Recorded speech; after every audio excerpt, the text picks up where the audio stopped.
حيلة ذكية قالت لي عليها ستي هتخلي الخير يملى بيتك ويملى بيت الجيران ويجيلك من كل مكان وتشوفي الرزق والخير طول فصل الشتاء بإذن الله. عايزاكي بس كده تصلي على رسول الله في التعليقات وما تنسيش اللايك الحلو منك. وتعالي بقى أقولك على حاجة بجد هتخلي بيتك جنة وهتدعي لي عليها. هتجيبي كده برتقانة زي ما انت شايفة وتبتدي ان انت تاخدي الجزء اللي من فوق ده، تبتدي كده ايه تقشريه،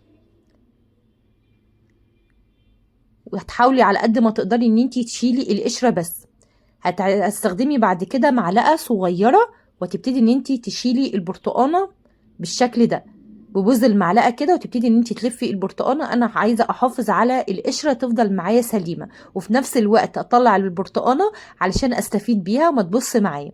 فانتي احسن طريقه ان انتي تجيبي كده المعلقه وتلفي بيها البرتقانه بالشكل ده لحد ما هتطلع معاكي. بصي لحد ما تدخليها كده لجوه وتضغطي عليها هتلاقي البرتقانه طلعت معاكي بمنتهى السهوله.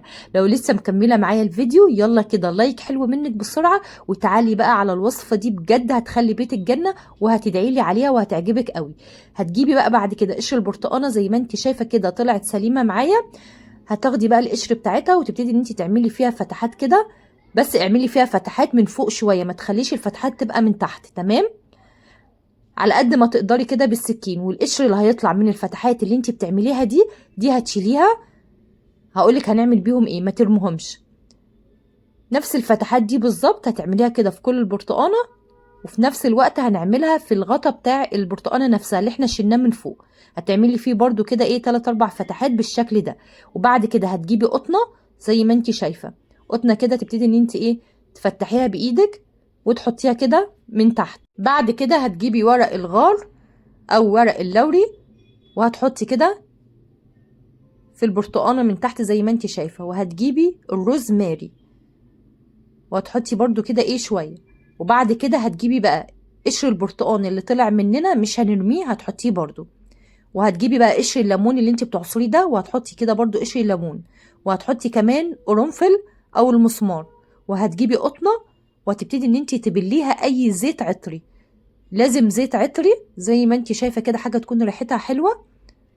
وهتحطي القطنه بالشكل ده.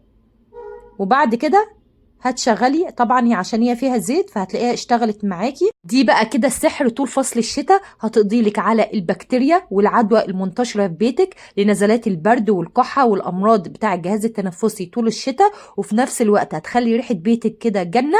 كلنا طبعا في الشتاء بنقفل الشبابيك والعدوى بتبقى منتشره ومكتومه في بيتنا، انت هتبخري بيها هتقضي لك على العدوى والبكتيريا والميكروبات، وكمان هتقضي لك على الحشرات لو انت عندك ناموس، وهتخلي ريحه بيتك جنه. وبجد لو انت استنشقتيها كده هتقضي معاكي على ادوار البرد والكحه وامراض الجهاز التنفسي طول فصل الشتاء. بجد روعه. هتعملي كده واحده كل يوم او كل يومين 3 وتبتدي ان انت تبخري بيها شقتك. في الشتاء مش بنفتح الشبابيك كتير فدي احسن حل، جربيها وهتدعي لي. تعالي بقى نشوف تاني فكره معانا النهارده. سلفتي القروبه قالت لي حطي الفاصوليا في الخلاط وانسي بقى ان انت تعمليها بالطريقه العاديه وهتعجب الكبار والصغيرين كمان. انسي الصلصه وانسي الطماطم وحطيها كده في الخلاط وهتدعي لي. بجد عمري ما تخيلت ان تطلع في الاخر بالنتيجه دي. يلا كده نصلي على رسول الله في التعليقات وما تنسيش اللايك الحلو منك. وهاتي كده الفاصوليا وانسي بقى ان انت تعمليها بالطماطم ولا بالصلصه وشوفي معايا الطريقه دي. الفاصوليا طبعا هتغسليها وتنقعيها لمدة 2 ساعة وتغيري عليها المية. طبعا هتحطي مية سخنة وكل ما تبرد معاكي هتنزلي تاني بمية سخنة لحد ما تبتدي تستوي معاكي وتبقى طرية بالشكل ده. لو انت حابة تسلقيها فبراحتك، بس انا بصراحة نقعتها لمدة 4 ساعات لحد ما دابت خالص معايا. بعد كده هحط حوالي نص كوباية من المية على رشة من الملح ورشة من الفلفل الاسود. ممكن تحطيهم في خلاط، ممكن تحطيهم في كبة، اهم حاجة ان انتي تضربيهم ناعم جدا. ضربتهم كده لمدة 4 دقايق لحد ما حسيت ان هي بقت ناعمة خالص زي ما انتي شايفة كده، وبقت عاملة معايا زي العجينة بالظبط. بجد النتيجة روعة، هتدعيلي لما تجربيها. هتجيبي كده شوية خضار بقدونس وتبتدي ان انت تقطعيه كده قطع صغيره زي ما انت شايفه. وكمان هتجيبي حبايه من الطماطم تكون ناشفه وتقطعيها برضو مكعبات كده صغيره. ممكن لو كان عندك فلفل الوان ممكن برضو تقطعيه معاها، بس انا هستخدم الطماطم والفلفل الاخضر العادي. بس اهم حاجه البقدونس ده شيء اساسي معايا. وممكن تضيفي اي خضار بقى انت حباه. في طبق عندك بقى هتجيبي كده بيضتين، وهتجيبي بقى الخضار اللي احنا قطعناه وهتبتدي تخلطيهم على البيض، وهترشي بقى رشه من الملح ورشه من الفلفل الاسود، وممكن تحطي التوابل اللي انت حباها. ممكن بقى لو انت عامله دايت ممكن تضيفي عليه جنزبيل وقرفه، هيبقى طعمه حلو قوي. بعد كده هتضربي بقى البيض كويس جدا مع الخضار،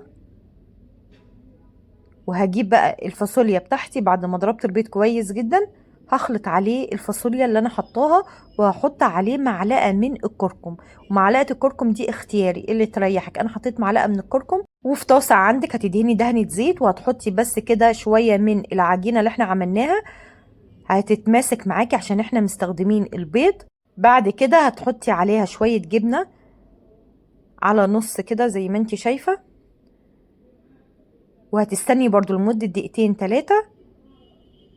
اول ما تبتدي ان هي تتحرك معاكي في الطاسه هتبتدي ان انت تقلبيها على الناحيه التانية، تعمليها كده زي ايه النص بالظبط، نص دايره. بصي اول ما بدات تتمسك معايا الجبنه بدات تفك، هبتدي بقى ان انا ايه هقفلها كده زي الساندوتش. بصي طبعا احنا مستخدمين دهنه بسيطه جدا من الزيت، والطاسه لازم تكون تيفال علشان ما تلزقش معاكي. وهقلبها برضو الناحيه التانية زي ما انت شايفه، خدت خلاص وش كده، هاجي قلبها الناحيه تانية عشان تكمل السوا بتاعها. وهتفضلي بقى تعملي كده لحد ما تخلصي كل الكميه. وشايفين بقى معلقه الكركم طالعه مخليه لونها اصفر كده وجميل. وادي النتيجه في الاخر، عملتي احلى فطاير بالجبنه من الفاصوليا، بجد طعمها حلو جدا. بصي بقى عامله ازاي، بتشد معاكي والجبنه سايحه وحاجه كده اخر عظمه.